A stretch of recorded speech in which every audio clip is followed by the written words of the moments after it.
Okay, let's continue our discussion about vector error correction model. For today, so we have here stationarity versus non-stationarity. Stationarity is a crucial concept in time series analysis, as many econometric models assume that data series are stationary. A stationary time series has a constant mean, variance, and autocovariance over time.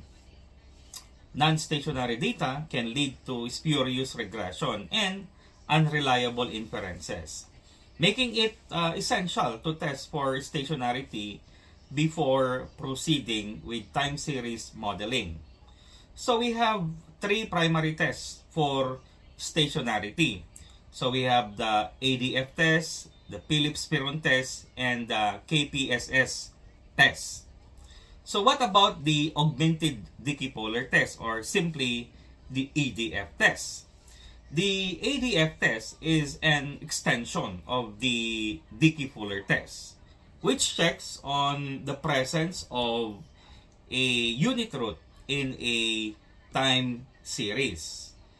So the null hypothesis HO of the ADF test states that the time series has a unit root such that it is non-stationary, while the alternative hypothesis H1 suggests stationarity. So we have here the equation, test equation for ADF. We have here, of course, y sub t. So this is the time series variable. And then we have delta y sub t is the first difference of y sub t. And then, of course, t represents the trend term. And then you have here gamma. So this is the coefficient tested for stationarity. And then you have delta 1, no? Accounts for log differences for to address autocorrelation. And of course, the epsilon t. Obviously, this is the error term. If the test statistic is more negative than the critical value, we reject the null hypothesis, indicating that the series is stationary. Otherwise, we fail to reject the null, suggesting that the series is non-stationary. So that's the ADF test. Now we have the Phillips-Perron PP test. The Phillips-Perron test is another method for testing for stationarity and unit roots in a time series. Unlike the ADF test, the PP test corrects for autocorrelation and heteroscedasticity in the error term without adding extra log terms.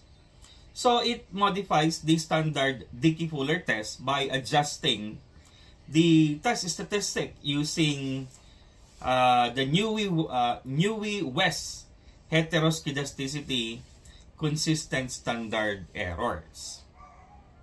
So the null hypothesis HO of the Phillips-Perron test states that the series has a unit root or non-stationary, while the alternative hypothesis H1 indicates stationarity.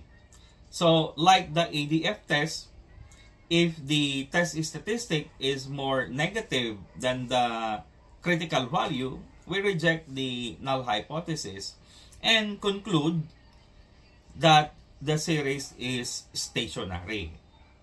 And finally, we have the third test, the Kwiatkowski-Phillips-Smith-Shen KPSS test.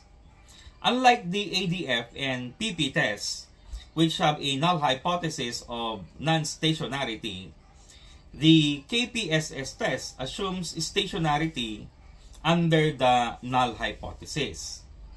So the test checks whether the variance of the random walk component in the time series is significantly different from zero.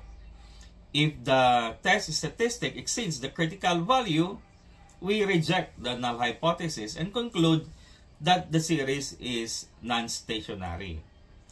So the KPSS test equation decomposes the time series into three components. So we have here y sub t, and then we have here mu. So this is the deterministic trend, and then of course the beta t, the time trend, and then r sub t. So this is the random walk component, and the epsilon t. So this is the error term. A key advantage of the KPSS test is that it complements the ADF and Phillips-Piron test. In cases where results from ADF or PP tests are inconclusive, the KPSS test provides additional evidence on stationarity. So what are the practical applications of the concept of stationarity and non-stationarity? So in the real world applications, these tests are used in combination to ensure robust conclusions about stationarity.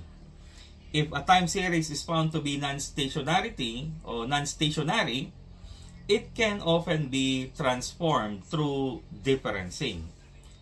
For example, taking the first or second difference, or by applying transformation such as, let's say, logarithmic or power transformation. So, by establishing stationarity,